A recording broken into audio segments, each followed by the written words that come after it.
कामचोर बहू। कांता बहन की दो बहुएं थी, बड़ी कल्पना और छोटी प्रिया। कल्पना का जैसा नाम वैसा ही काम। सारा दिन कल्पनाओं में रहती, ना कोई काम करती ना कोई धाम। अरे कल्पना बहू, जरा अच्छी सी चटनी पीसते, आज कुछ मजेदार खाने का मन है। पेट में जलन हो जाएगी माँ जी बुढ़ापे में, और वैसे भी मेरा काम करने का वक्त शाम का है, अब प्रिया को ही बोल दो। इतना कहकर कल्पना वहाँ से चली जाती है। कांता कल्पना के ऐसे रवैये से काफी परेशान रहती हैं। मैं बना देती हूँ माँ चटनी, ऐसा बोलकर प्रिया माँ को चटनी बनाकर प्लेट में खाने को देती है कि तभी वहाँ कल्पना आ जाती है।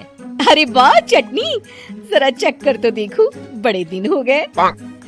अरे नहीं बहू, तू तो रहने ही दे चटनी खाना, पेट में जलन हो जाएगी।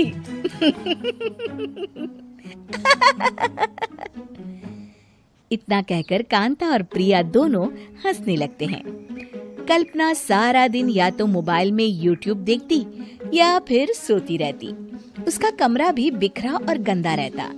एक दिन कल्पना का पति अशोक उससे कहता है, अरे कल्पना, जानवर भी उस जगह को साफ कर लेता है जहाँ वो बैठता है, तुम तो इंसान हो, कैसे इतने गंदे कमरे में रह लेती हो? देखो सारा सामान यहाँ वहाँ बिखरा पड़ा है। ज्यादा अपनी माँ का बोल ना बोलो। हाँ, कमरा तुम्हारा भी तो है, गंदा लग रहा है तो साफ कर लो। पता नहीं तुम्हारे साथ मैं कैसे जिंदगी बिताऊंगा। इतना कहकर अशोक वहाँ से चला जाता है। कल्पना बस खाना खाने कमरे से बाहर आती और फिर से कमरे में चली जाती।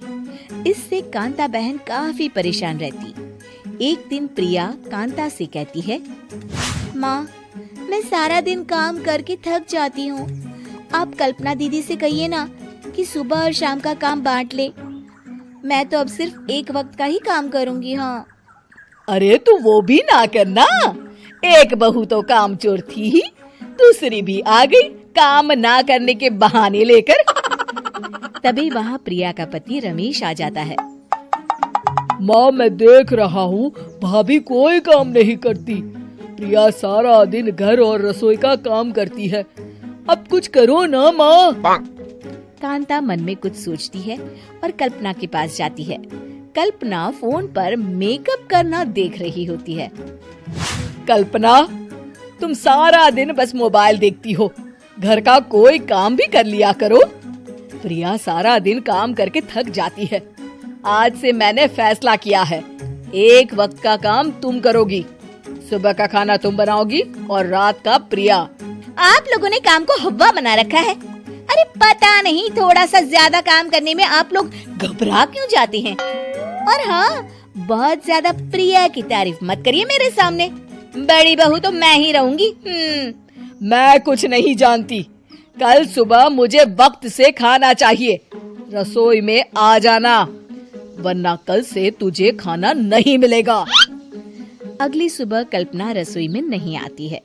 वो देर से सोकर उठती है और बाहर आकर कहती है, अरे भूख लगी है, आज खाने में क्या है?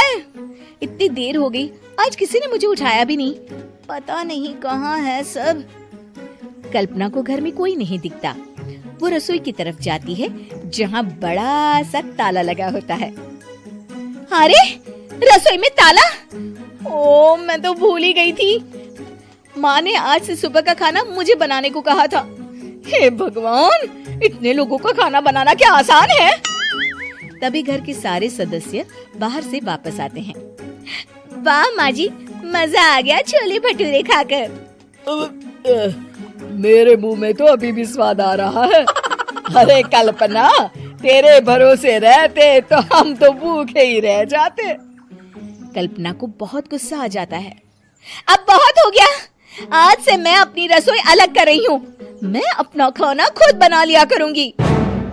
कल्पना अपनी रसोई अलग कर लेती है, पर आए दिन उसका देर से उठना और काम न करने की आदत से वो भूखी ही रह जाती थी। उसी के सामने घर के लोग अच्छे अच्छे पकवान खाते और कामचोर कल्पना को जैसे तैसे ही खाना बनाकर खाना पड़ता। पर एक दिन तो हद ही हो गई।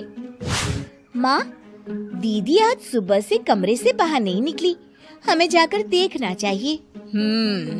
सो रही होगी काम चोर कहीं की, पर तुम कहती हो तो चलो देख लेते हैं उसे। कल्पना कमरे में पेट पकड़कर बैठी होती है। हाय मेरा दर्द, पेट दर्द के मारे मर रही हूँ मैं।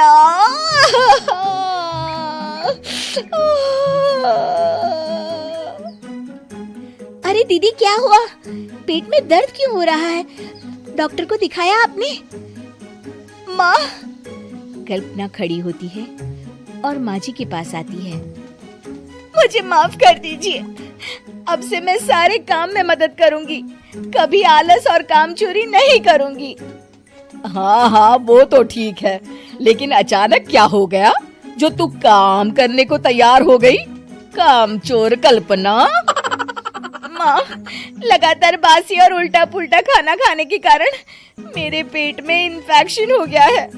काम न करना पड़े इसलिए मैं 2 दिन का खाना एक दिन ही बना लेती थी। बासी और खराब खाना खाने के कारण लेने के देने पड़ गए। पेट में दर्द हो रहा है। चलो अच्छा हुआ, देर आए दुरुस्त आए।